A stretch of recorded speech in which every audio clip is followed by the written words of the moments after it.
she said that Tarrio was not really the person that's been portrayed in court, that he is a smart guy, that he has family members who are police officers. I need to start this next segment with a slight disclaimer. I am an abolitionist in the sense that I believe that our criminal justice system, particularly our prison system, is irredeemable.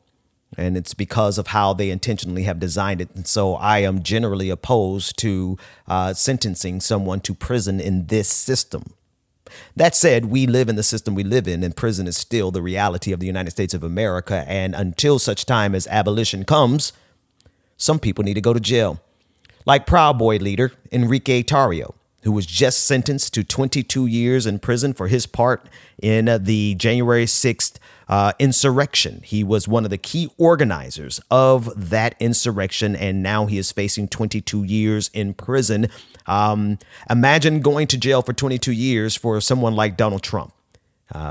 This is not the first conviction, but this is by far the heaviest sentencing that we have seen so far, to the point where Enrique Tarrio was crying, weeping in court.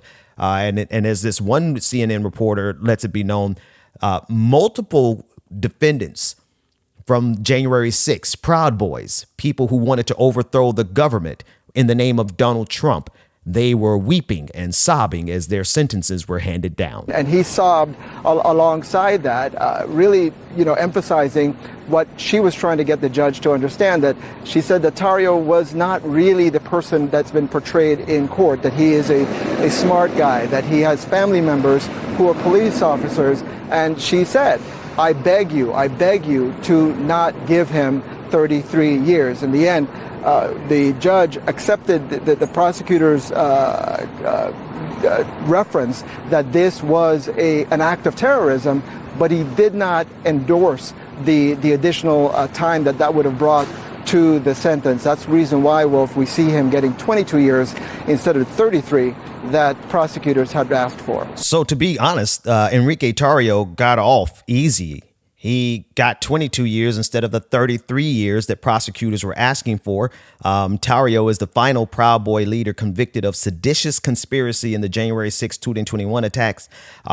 3 other Proud Boys have been found guilty of the same charge, and they were sentenced to prison terms ranging from 15 to 18 years. What's funny about this, and it is funny to me, is that Republicans are all of a sudden like, oh, my goodness, this is such a harsh sentence. This is such a harsh kind of justice system. Now, this is lit. I want you to watch this. What Enrique Tarrio has been charged with, trying to overthrow, and found guilty and now sentenced, trying to overthrow the federal government. Seditious conspiracy, right? And then now juxtapose that to what's happening in Georgia with the RICO case against the forest defenders, people who were sitting in trees, who were targeted and attacked by the police, the joint task force that raided the forest and killed one of the forest defenders. They are celebrating the 61 and count. The conservatives are celebrating the 61 forest defenders who have been charged under the RICO Act, but they are swearing that the criminal justice system is just so horrible because Donald Trump is being indicted. And because Enrique Tarrio is getting 22 years for literally trying to overthrow the federal government. I need you to juxtapose those two in your head. Compare the two. Someone who's trying to overthrow the federal government being viewed as a victim, while the people who are trying to defend the forest in this country are seen as terrorists. And this is from the vantage point of the conservative echo chamber, who is doing their best this morning to make it seem like Enrique Tarrio is facing something unprecedented and that this is the Biden regime going after conservatives. Well, the judge who handed down this decision is a conservative, appointed by a conservative. So, I mean, that there goes your theory, but facts don't really matter to these people. I want to give you one more detail. Although Tarrio wasn't present in Washington, D.C. on January 6th, having been arrested 2 days earlier, prosecutors claim he played a significant role in inciting and encouraging the violence that disrupted Congress's certification of Biden's electoral victory. That is according to the Associated Press.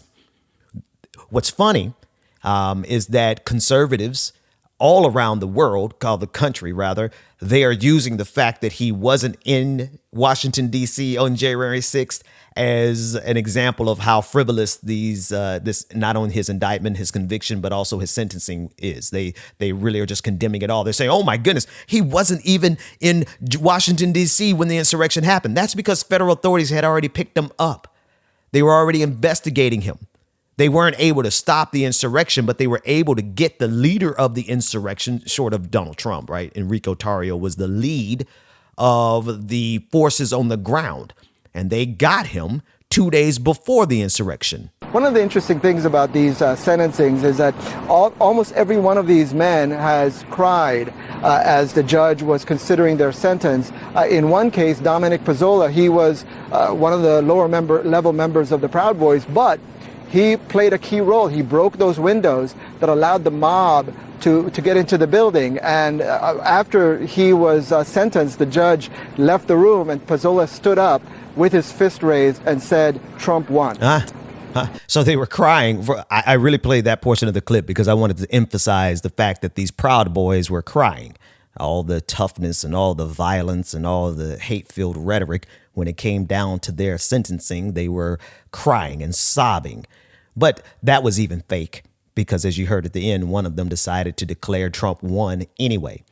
We're dealing with a breed of people who are willing to go to the most violent extreme imaginable on behalf of their dear leader.